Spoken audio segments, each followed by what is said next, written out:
Hi parents, it's Mr. Like again. So for today's task, we're actually going to start looking at creating the schematic for our back scratcher. One of the things you really got to stress with the kids is not to just get in and start making stuff.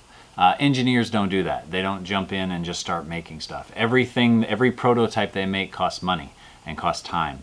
And so they really plan this out. If you're an engineer, you probably work in AutoCAD and computer software that measures things and does all these things for you, so that you have a really good plan moving in before you actually start to create some things. They do simulations and all kinds of virtual reality things nowadays before they actually get into building something.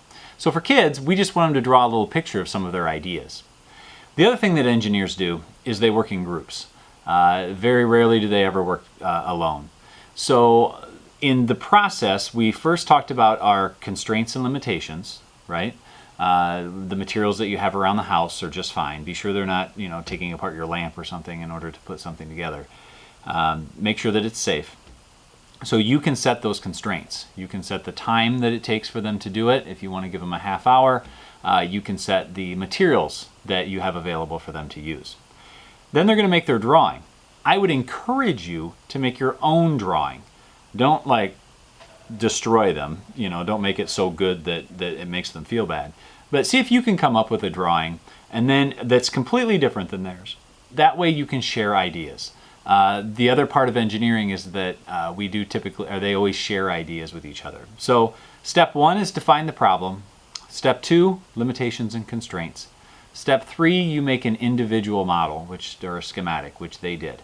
Step 4 is they share their model with the group. And that would be you, grandma, brother, sister, aunt, uncle, whoever you can talk into making their own schematic and giving ideas. After they do that, that's what we're looking for today. So next time, they're going to draw a second schematic after they have ideas from the group. Then they're going to end up sharing that schematic again to make kind of a final idea with the group. Then they can go out and start building. So today we're looking at the first schematic, trying to get ideas from other people and try to do some brainstorming on what are some things that we can do. Next time we're going to actually finalize the schematic and then start building.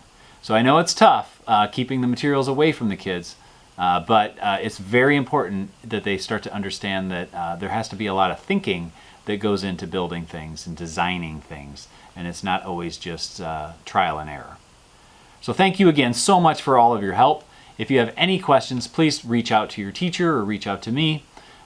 This is one of the teacher's favorite activities, so I know that you're going to have a great time working with your student as well.